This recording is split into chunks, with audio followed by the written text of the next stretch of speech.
تم دو گروہوں میں تقسیم ہو گئے ہو، یعنی کچھ لوگ ان کی حمایت کرتے نہیں بھائی ٹھیک ہے کوئی بات نہیں، ان کے ساتھ کوئی نرمی ہونی چاہیے، آخر ایمان تو لائے تھے نا، اب نہیں ہجرت کر سکے، اور کچھ لوگ جو ہے وہ اللہ کے حکم کے معاملے میں سختی سے عمل کرنا چاہتے ہیں۔ تو اے مسلمانوں تمہیں کیا ہو گیا؟ ان کے بارے میں دو گروہوں میں کیوں تقسیم ہو گئے؟ واللہ ارکسہم بما کسبوا، اللہ نے تو ان کے کرتوتوں کے سبب ان کو الٹ دیا، یعنی ان کا ہجرت نہ کرنا در حقیقت ثبوت ہے اس بات کا کہ ایمان سلب ہو گیا ان کا۔ ہاں کوئی مجبوری ہوتی ہوئی ہوتی تو بات اور تھی۔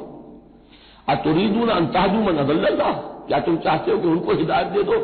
جن کی کہ گمراہی پر اللہ کی طرف سے مہر تصدیق ثبت ہو چکی ہے؟ ومن یضلل اللہ فلن تجد له سبیلا، اور جس کی گمراہی پر اللہ کی طرف سے آخری مہر تصدیق ثبت ہو چکی ہو پھر تم اس کے لیے کوئی راستہ نہ پاؤ گے۔ ودوا لو تکفرون کما کفروا، یہ لوگ جو ان کے بارے میں نرمی کی باتیں کر رہے ہیں، بڑی چکنی چپڑی باتیں، یہ چاہتے ہیں کہ جیسے انہوں نے کفر کیا تم بھی کرو، فتکونون سواء، تاکہ تم برابر ہو جاؤ۔ بلی کی دم کٹ گئی، وہ چاہتی ہے سب بلیوں کی دمیں کٹ جائیں۔ فلا تتخذوا منهم اولیاء، تو اب ان کو اپنا دوست مت سمجھو، اپنا حمایتی مت جانو، حتی یہاجروا فی سبیل اللہ، جب تک کہ وہ ہجرت نہ کرے اللہ کی راہ میں۔ یہ گویا کہ اب لٹمس ٹیسٹ ہے ان کے ایمان کا، ہجرت نہیں کرتے تو گویا کہ مومن نہیں ہے، منافق ہے۔ وَإِن تَوَلَّوْا، اور اگر وہ پیٹ موڑ لیں، ہجرت نہ کریں، فَخُذُوهُمْ، پکڑو انہیں، وَاقْتُلُوهُمْ، قتل کرو انہیں، حیث وجدتموہ، جہاں پاؤ۔ یعنی پھر وہ کافروں کے حکم میں ہے، چاہے وہ کلمہ پڑھتے ہوں، لیکن اگر ہجرت نہیں کر رہے ہیں، جو ہجرت فرض کر دی گئی ہے ان پر، اگر وہ نہیں کر رہے ہیں تو گویا کہ وہ کافروں کے حکم میں ہے، اسی کے حکم میں ہے، انہیں پکڑو، قتل کرو جہاں پاؤ۔ وَلَا تَتَّخِذُوا مِنْهُمْ وَلِيًّا وَلَا نَصِيرًا، ان میں سے کسی کو بھی اپنا ولی اور مددگار مت بناؤ۔ إِلَّا الَّذِينَ يَصِلُونَ إِلَىٰ قَوْمٍ، اب اس میں استثناء ہے، ایک ایسے قبیلے میں اس قسم کے منافق مسلمان موجود ہیں کہ جن سے آپ کی صلح ہے، قبیلے کی صلح ہے، تو ظاہر بات ہے کہ اس صلح کو وہ صلح ان کو بھی کور کر رہی ہے جو اس میں ہے منافق۔ إِلَّا الَّذِينَ يَصِلُونَ إِلَىٰ قَوْمٍ بَيْنَكُمْ وَبَيْنَهُم مِّيثَاقٌ، سوائے ان کے کہ جن کا تعلق ہو ایک ایسی قوم سے، ایسے قبیلے سے کہ جن کے اور تمہارے درمیان کوئی معاہدہ ہے، اور یا دوسری شکل کیا ہے، اور جاؤکم حصرت صدورہم، یا ایسے لوگ بھی ہوتے تھے جو آئے تمہارے پاس اور ان کے دل جو ہیں بڑے تھوڑے ہو گئے ہیں، تنگ ہو گئے ہیں، ان یقاتلوکم او یقاتلوا قومہم، ان میں اتنی جرأت نہیں رہی ہے کہ وہ آپ کے ساتھ ہو کر اپنی قوم کے خلاف لڑے یا اپنی قوم کے ساتھ ہو کر آپ کے خلاف لڑے مسلمانوں۔ اب چونکہ انسانی معاشرے میں ہر سطح کے لوگ ہوتے ہیں اور ہر حال میں رہے ہیں، ہر دور میں رہے، ہر دور میں رہیں گے، تو یہ گویا کہ تو مینول آف ریولوشن ہے، ریولوشنری اسٹرگل کے اندر اس طرح کی سچویشن آئیں گی، ہر قسم کے انسان ہوں گے۔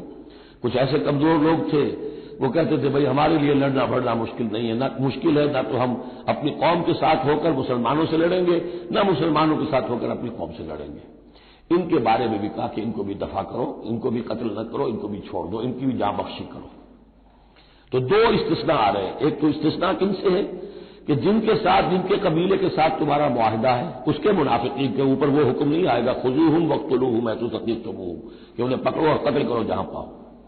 دوسرے وہ ہے کہ جو یہ کہہ دیں کہ حضور ہمیں بس یہ قبول کر لیجئے، ہم نہ آپ کے ساتھ ہو کر اپنے قوم سے لڑ سکتے ہیں، یہ ہمت ہمارے اندر نہیں ہے، نہ یہ ہے کہ ہم وعدہ کرتے ہیں کہ آپ کے خلاف اپنی قوم کی کبھی مدد کریں گے۔ تو فرمایا وَلَوْ شَاءَ اللَّهُ،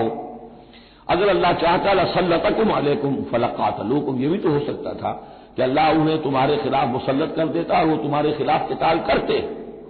فَإِنْ اعْتَزَلُوكُمْ فَلَمْ يُقَاتِلُوكُمْ، اب اگر انہوں نے تمہیں چھوڑ دیا اور تم سے جنگ نہیں کر رہے ہیں، وَأَلْقَوْا إِلَيْكُمُ السَّلَامَ، اور تمہاری طرف وہ صلح پیش کر رہے ہیں، فَمَا جَعَلَ اللَّهُ لَكُمْ عَلَيْهِمْ سَبِيلًا، تو ایسے لوگوں کے خلاف اقدام کرنے کی اللہ نے تمہیں اجازت نہیں دی ہے۔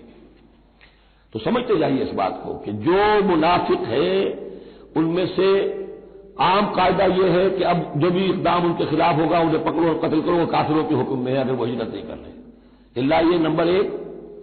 کہ ان کے قبیلے سے تمہارا معاہدہ ہے تو وہ کور کر جائے گا ان کو۔ دوسرا یہ کہ وہ آ کر اگر یہ کہہ دے کہ ہم نیوٹرل ہو جاتے ہیں بالکل، تب بھی انہیں چھوڑ دو۔ تیسرا ایک اور کیا، ستجدون آخرین، تم پاؤ گے ایک اور قسم کے لوگوں کو، یریدون ان یامنوکم و یامنوا قومہم، وہ بھی کہتے تو یہ چاہتے ہیں کہ تم سے بھی امن میں رہے، اپنی قوم سے بھی امن میں رہے، اس میں نہیں آنا چاہتے جھگڑے میں۔ کلما ردوا الی الفتنۃ ارکسوا فیہا، لیکن جب کہیں کوئی آزمائش کا وقت آتا ہے تو وہ اس کے اندر اونھے ہو جاتے ہیں. جب دیکھتے ہیں کہ ہماری قوم کا پلڑا بھاری ہے تو مسلمانوں کے ساتھ جو ہے وہ جنگ کرنے کے لیے بھی تیار ہو جاتے ہیں کہ اب تو فتح ہماری ہونے والی ہے تو مال غنیمت میں سے ہمیں حصہ مل جائے گا.